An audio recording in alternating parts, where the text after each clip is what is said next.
नमस्कार, city big news देख रहे हैं आप और मैं हूं आपके साथ साक्षी सोनी। तो चलिए नजर डालते हैं आज की ताज़ा खबरों की ओर। सबसे पहले तो दुविधा के अंदर फंसे हुए हैं बोर्ड पेपर के लिए 10वीं और 12वीं के विद्यार्थी।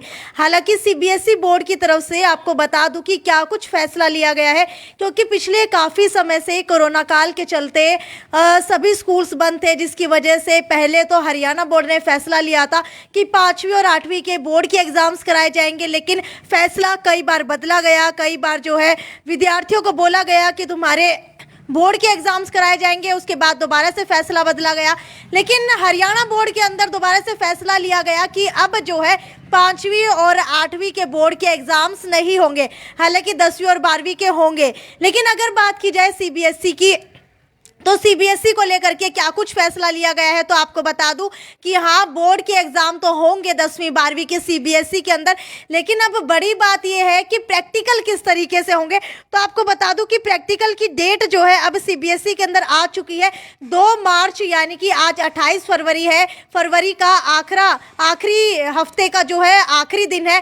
अब अगले महीने के अंदर 2 तारीख को 10वीं और 12वीं के प्रैक्टिकल एग्जाम्स लिए जाएंगे। लेकिन इसके अंदर एक बड़ी बात यह है कि 10वीं के अंदर एग्जामिनर जो है बाहर से नहीं आएगा। हालांकि अगर 12वीं कक्षा की बात की जाए तो 12वीं कक्षा के अंदर एग्जामिनर जो है बाहर से आएगा। और प्रैक्टिकल किस तरीके से लिए जाएंगे वो भी आपको बता दूं कि प्रैक्टिकल लेने के लिए जो है सीबीएसई ने एक अलग अंदाज अपनाया है। अब प्रैक्टिकल लेने का अंदाज ये होगा कि सभी स्टूडेंट्स को एक साथ नहीं बुलाया जाएगा, बल्कि 10-10 करके स्टूडेंट्स को बुलाया जाएगा। 10 स्टूडेंट्स का जब तक वाइवा चल रहा होगा तब तक 10 स्टूडेंट्स का रिटन टेस्ट लिया जाएगा। उसके बाद वैसे ही जब 10 स्टूडेंट्स का रिटन टेस्ट कंप्लीट हो जाएगा, उसके बाद 10 स्टूडेंट्स का वाइवा लिया जाएगा। तो ये थी 10वीं और 12वीं के लिए खबर।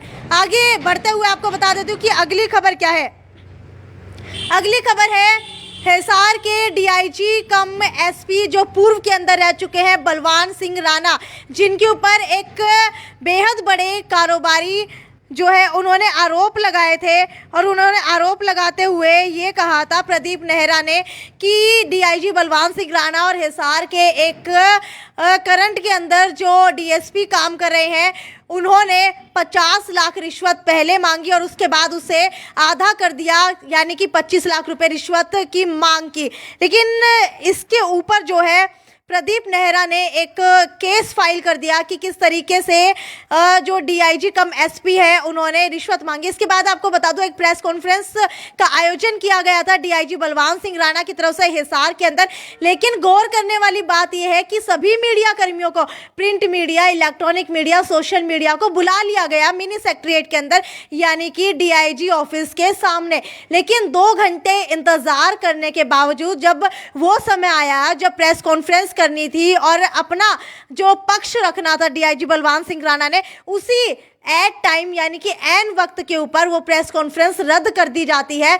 और उसके बाद कहीं ना कहीं ये पता चलता है कि हो सकता है कि कुछ दिनों के अंदर डीआईजी की जो है बदली हो जाए, तबादला हो जाए, कई डीआईजीओ का तबादला, उसकी खबरें आने लगी। उसके बाद जो है 2 दिन बाद, जी हाँ सही 2 दिन बाद आपको बता दूं, डीआईजी कम एसपी बलवान सिंह राणा जो है गुड़गांव स्टेट विजिलेंस ब्यूरो में स्थानांतरित कर दिए गए। जी हाँ, गुड़गांव स्टेट विजिलेंस ब्यूरो के अंदर डीआईजी बलवान सिंह राणा का ट्रांसफर कर दिया गया।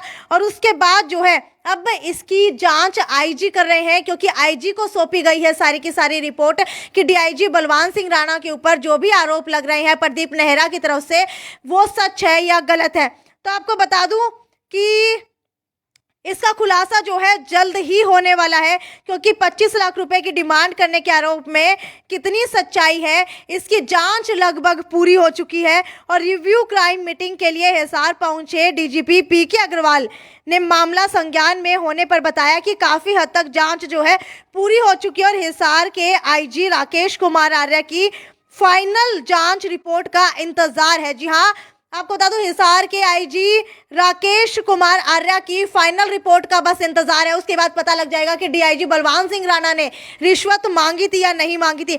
जैसे ही वो मिल जाएगी उसके फैक्ट्स के आधार पर जो है आगे कार्रवाई की जाएगी। हालांकि आपको क्या लगता है कि ये क्या दर्शा रहा है कि पहले तो प्रेस कॉन्फ्रेंस का आयोजन करके प्रेस कॉन्फ्रेंस की नहीं जाती है, उसके बाद इतने बड़े कारोबारी जो है डीआईजी बलवान सिंह राणा के ऊपर इस तरीके के आरोप लगाते हैं और उसके बाद अचानक से उनका ट्रांसफर कर दिया जाता है, तो ये किस और इशारा कर रहा है? क्या उन्होंने रिश्वत सच में मांगी थी? क्योंकि अक्सर ऐसा देखा जाता है कि पुलिस के ऊपर अगर कार्रवाई भी होती है तो कहीं ना कहीं उनको निर्दोष ही साबित किया जाता है। तो अब देखने वाली बात यह है, जो मीडिया कर्मी इस मुद्दे को उठाता है उसके ऊपर भी स्ट्रिक्ट एक्शन जो है हिसार पुलिस की तरफ से अक्सर लिया जाता रहा है। और अब ये भी आपको बता देते हैं कि आज हमने जो ये खबर उठाई है इसके बाद भी हमारे पास जरूर फोन आने लगेंगे। खैर, अगली खबर की ओर बढ़ते हुए आपको बता दूं कि क्या कुछ जो है अगली खबर है। अगली खबर की ओर बढ़ते हुए आपको बता दूं कि रूस और यूक्रेन के बीच के अंदर स्थिति जो है काफी तनावपूर्ण है। हालांकि अगर बात की जाए रूस और यूक्रेन की, तो कई खबर आ रही है कि रूस और यूक्रेन के अंदर बंकरों के अंदर छिप करके रहना पड़ रहा है। और हालांकि बात की जाए यूक्रेन की राजधानी की कीव की, तो वहां पर जो है भूखमरी कहीं ना कहीं आ चुकी है, क्योंकि स्टॉक खत्म हो चुका है खाने का।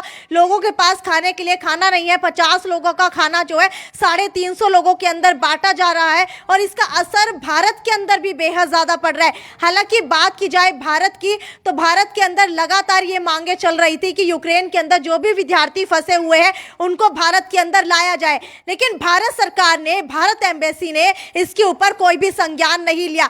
लेकिन अगर हिसार की बात की जाए, हिसार के अंदर काफी परिवार जो है रोते हुए दिखाई दे रहे हैं। दिन भर दिन उनकी वीडियो कॉन्फ्रेंसिंग के ऊपर बात हो रही है। लेकिन अगर बात की जाए हालात की, तो हालात जो है बद से बदतर होते हुए नजर आ रहे हैं। और अगर हिसार की डीसी डॉक्टर प्रियंका सोनी की बात की जाए, तो हिसार के ही नेशनल अखबार के अंदर यह खबर छपी थी कि डीआईजी, आप बात की जाए डीसी की, तो डीसी का एक बयान आया कि जो भी विद्यार्थी यूक्रेन के अंदर फंसे हुए हैं उनको बचाने के लिए उनके परिवार में से कोई भी उनके पास नहीं आया है।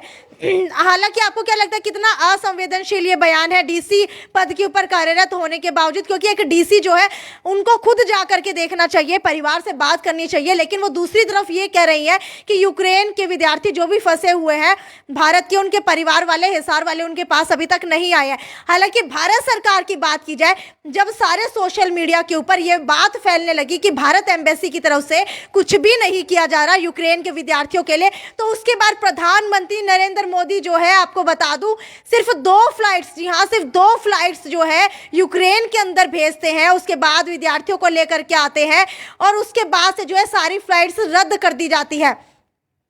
आपको बता दूं कि यूक्रेन के अंदर भारत के 16,000 से ज़्यादा स्टूडेंट्स जो हैं एमबीबीएस कर रहे हैं, लेकिन 2 ही फ्लाइट्स भेजी जाती हैं जिसके अंदर 250 से 350 के करीब बच्चे आए, यानी कि कुल मिलाकर के आप लगा सकते हैं 16,000 में से खाली 700 बच्चे जो है भारत के अंदर पहुंच पाए हैं। इसके अलावा कई वीडियोज़ वायरल हो रही हैं जो नेशनल मीडिया तक पे दिखाई जा रही हैं, लेकिन अगर फैक्ट्स की बात की जाए तो वो सभी की सभी फेक खबरें दिखाई जा रही हैं।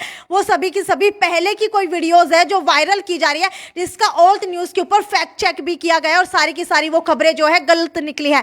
अब बात आती है कि रूस और यूक्रेन के अंदर जो भी तनाव चल रहा है उसका असर भारत के ऊपर कितना पड़ रहा है। तो आपको बता दूं कि भारत के अंदर जो है सोने के भाव तेज हो सकते हैं, क्योंकि युद्ध की स्थिति बनी हुई है। युद्ध की स्थिति क्या बनी हुई है? युद्ध ही चल रहा है। अगर बात की जाए पेट्रोल की, तो पेट्रोल जो है 9 रुपये तक जो है महंगा हो सकता है। इसके अलावा एक सबसे बड़ी बात यह है कि व्यापार के ऊपर कितना ज़्यादा असर पड़ा है। तो बता दूं व्यापार के ऊपर बहुत ज़्यादा असर पड़ा है, क्योंकि बनारसी साड़ी और कारपेट के 200 करोड़ के ऑर्डर जो है इस युद्ध के चलते रुक गए हैं, जिसकी वजह से भारत के कारोबारियों को काफ़ी ज़्यादा नुकसान हुआ है।